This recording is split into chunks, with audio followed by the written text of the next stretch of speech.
Good evening, people of Waganda. LocsNLoad Firearm Reviews here today. Alright, so today I'm at my super secret location, right?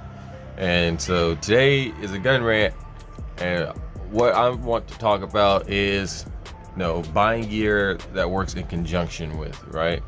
So this is something like you don't have to do, like this is something like food for thought, right? Something to think about when you're buying gear. Alright, especially as civilians, like I talked about in the past, we are our own supply chain, right? We finance ourselves, right? We don't have no government, none of that, right? And so it's smart when you're buying gear, so you don't kind of do what I did, and have a bunch of gear, just buying this because you think it's good and buy that, right? All this just random gear. It's smart to buy your gear that works in conjunction with, right? Let's say you get a battle belt. Your battle belt can work in conjunction with like your chest rig, your plate carrier, or just a simple backpack, things like that. So when you go out, get you a belt, and you get a belt, you get a chest rig.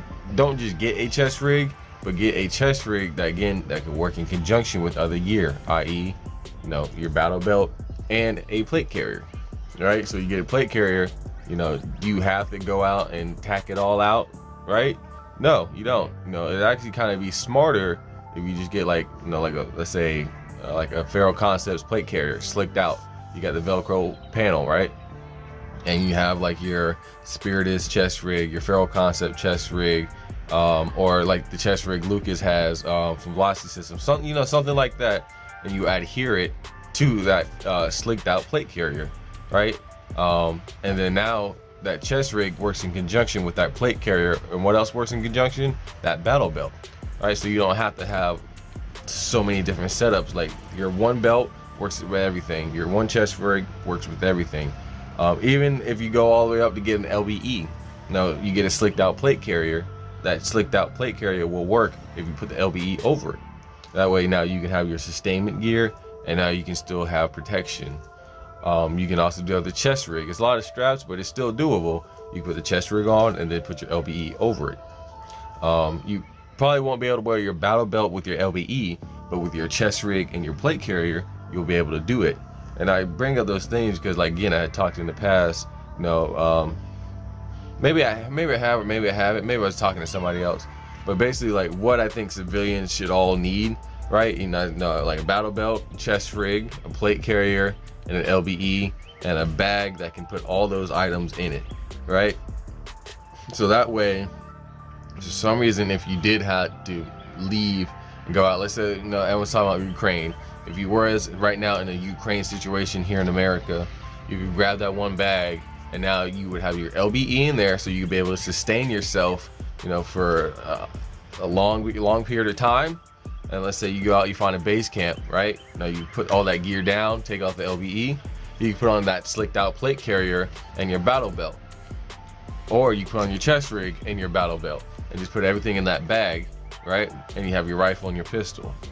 Or vice versa, however way you want to do it. If you want to put everything in the bag and just have your pistol with you, because let's say, the dynamics aren't that serious, we walk around all tacked out and you want to keep a low profile, you can do that. And so that's why I bring up this video. I was thinking like in my head about it, for a while. And that's why I want to make up this video. When you guys are out buying gear, buy gear that works in conjunction with, that can suit all these missions, like in just that one, like again, in that one bag. You can sustain yourself with the LBE. You can do raids or high threat stuff with the plate carrier.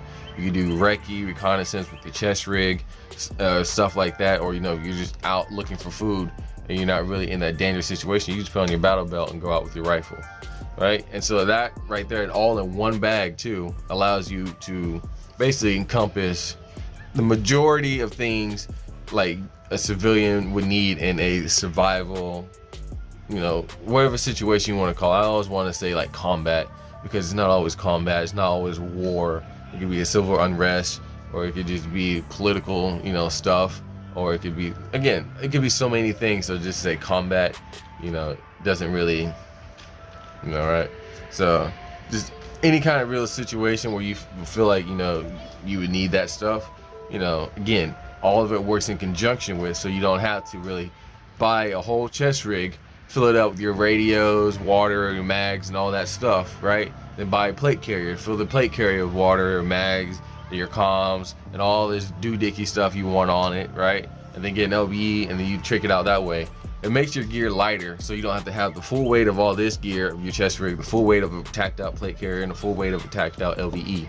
So you just get your plate carrier, your chest rig, tack it out, do what you want.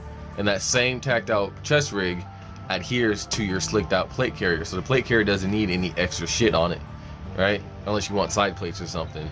But so you just take that chest rig off, remove the chest rig straps, and most modern plate carriers have buckles on them, so you take that chest rig, buckle it in there, it slaps onto the Velcro, adheres, right? Or you just get you a T-Rex arm strap, and that way the flaps aren't flapping around, and they're actually kind of tight to the body, and you can do that. And or you just take the chest rig off, wear the slicked out plate carrier, take your LBE, put the plate LBE over that stuff, right? And so all that works together, all of it's all in one bag, and that's what civilians should be really kind of looking at, instead of just having, oh, this is my urban warfare kit, or this is my maritime kit, or this is this kit, this kit. The military can do that because they have that type of funding, but civilians, we're not honestly going to be operating in that many different environments, going to this country, that country, this country, like that. I'm in Florida, so I'm really just going to be here in Florida. Even though I go up anywhere, Georgia is still going to be kind of wooded and southern. Louisiana, still wooded and southern, Arkansas, all of them are still wooded and southern, so I don't really need a cold weather kit, you know what I mean? So, but that's just my little rant. Make sure when you buy gear that works in conjunction with something you can take and place it and use it with another piece of gear, right? Like I said, chest rig with the plate carrier, battle belt with the chest rig, battle belt with the plate carrier, right? Or plate carrier with the LBE, chest rig with the LBE, things like that. So hopefully this rant was helpful. Again, I like doing these because a lot of people like to explain stuff or really give more in-depth knowledge. They'll just give you that surface level bullshit. It doesn't really help you out. So hopefully this goes more in depth. Really makes you want to go more in depth. Like, all right, well, I got 4 different chest rigs. Which one of these chest rigs should I use with my plate carrier? Start thinking about that. I got this plate carrier all tacked out. Does it need to be tacked out? If I have all these chest rigs, if I can take this chest rig and just put it on the plate carrier, then I don't need to buy a whole bunch of stuff for my plate carrier. I just take that and place it with this, and it'll work fine. Things like that. It helps you save money too. All right, helps you save weight, helps you save money. So, LocsNLoad tips. So again, hopefully that was helpful. Hope you guys enjoyed it. Top of that, like, comment, subscribe. If you're looking for training, hit me up. I'm here in Jacksonville, Florida. So please don't ask me to come train you and you're in fucking Idaho. Like, especially if you're just one person. I'm not coming all the way to Idaho just to train one person. Now, if you got like 10, 15 people, okay, we can talk, right? That's something that would actually cover the travel costs. Like, let's be realistic here. So, yeah. But on top of that, thank you for watching. Stay dangerous. LocsNLoad out.